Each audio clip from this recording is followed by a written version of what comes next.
كناخدو مقلاة كنضيف فيها شويه ديال زيت الزيتون اولا زيت المائده وشويه ديال الزبده. كنضيفو عليها البصله مقطعه الى قطع صغيره، كنديروهم يتساونا واحد شويه حتى طيح ديك البصله، ومن بعد نزيدو عليها شويه ديال الكفته. هنا بالنسبه للبصله والكفته على حسب الكميه اللي بغيتو ديروها نتوما.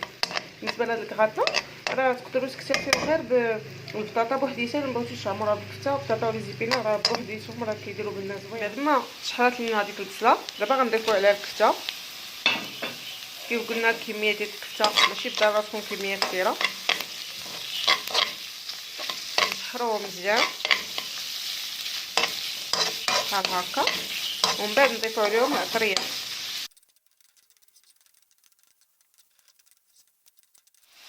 كنضيفوا شويه ديال الثومه،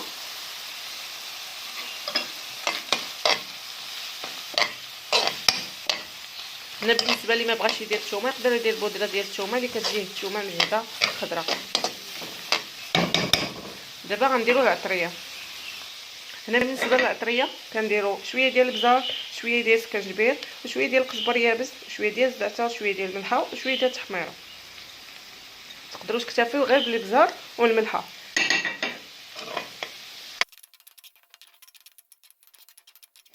نضيفوا ايضا شويه ديال الربيع،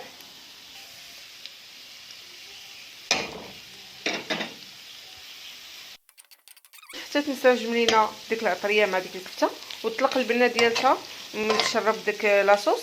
نطفي عليها ونحطها تبرد. على بالنسبه لاصوص بيشاميل غنديروا نص لتر ديال الحليب، غنديروا ليه 2 معالق ديال الفورس ومعلقه ديال الزبده. انا هنا درت 2 معالق الفورس كنخلطهم مزيان حتى ينسجموا.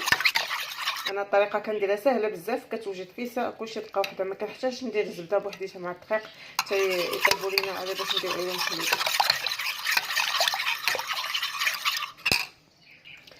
كنضيفوا عليهم شويه ديال الملح وشويه ديال الابزار،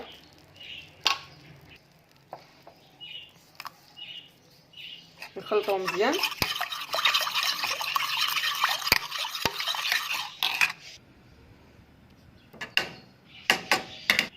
هنا بطبيعه الحال الحليب ضروري خصو يكون بارد.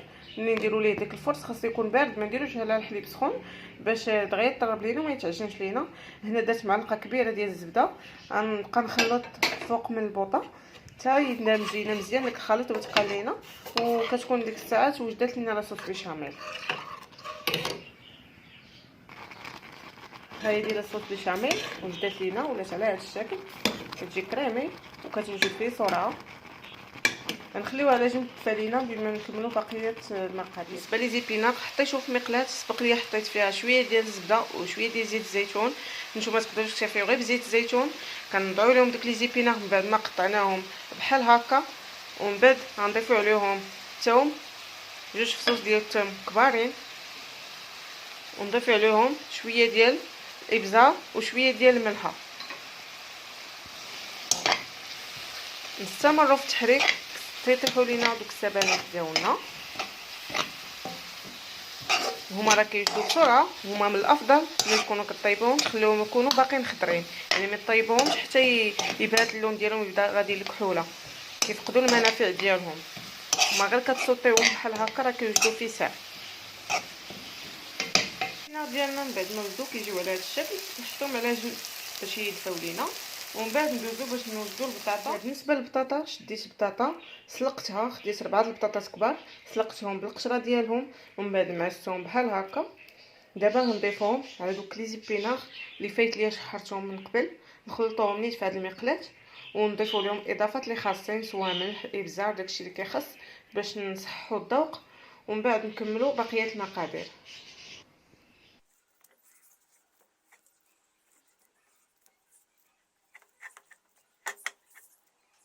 انا هنا ضفت شويه ديال الابزار، شويه ديال الملح وشويه ديال الثومه يابسه.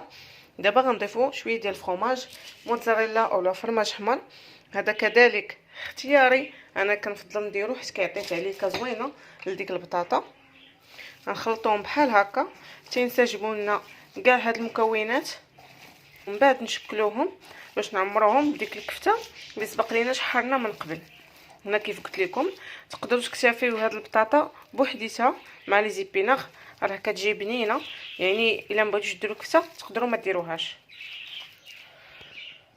هنا خديت مول دهنته بشويه ديال الزبده، غنضيف عليه شويه ديال لاصوص بيشاميل في الاسفل. دابا غنبدا نحط فيه دوك الكويرات ديال البطاطا اللي غنوجد.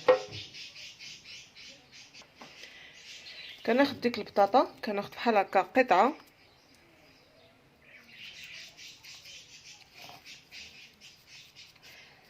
كنحفرها من الوسط على هذا الشكل، كندير فيها شويه ديال ديك الكفته اللي صايبنا،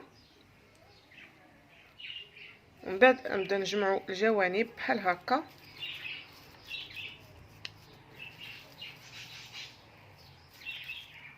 نضغطوا عليهم واحد شويه، نبداو نحطوهم داك المول اللي سبق ليا دهنته بالزبده من قبل. من بعد ما استفنا الكرات ديال البطاطا ديالنا، دابا غنديروا ديك لاصوص بيشاميل فوق من القطع ديال البطاطس، كل قطعه نوضعوا فيها شويه ديال لاصوص بيشاميل. سبق ليا سخنت الفران من قبل، غنضعوه على درجه حراره 180 حتى 200، حيت هنا عندنا كلشي طيب. حنا بغينا غير داك الفرomاج ولا صوص بيشاميل يسيحوا فوق من المكونات. دابا غنديروا الفرomاج. هنا تقدروا ديروا فرماج حمر اولا الموتزاريلا، انا هنايا خلطتهم.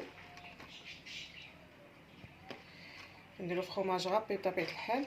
هنا تقدروا ما ديروش الفرomاج، بالنسبه اللي ما كيعجبوش الفرomاج انا هنا كيعجبني، هو كيدير واحد لوغو زوين وكيتكغاتينا بطبيعه الحال، كيعطي مذاق رائع. هنا ندخلوا الفرن يطيبوا.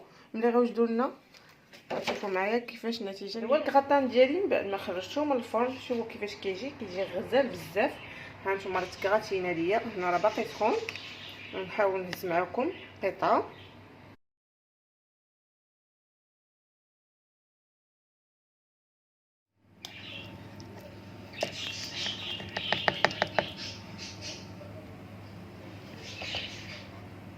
نتوما شوفوا كيفاش كيجي. كيجي معمر بديك الكفته من الوسط، يجي غزال الصراحه. لوغو واعر، تنصحكم تجربوه، راه كيجي غزال بزاف. نتوما هو راه كيوجد بسرعه والاهم من هادشي انه كيجي المذاق ديالو رائع. كنتمنى من الاعجاب ديالكم، والى وصفه اخرى ان شاء الله، والسلام عليكم.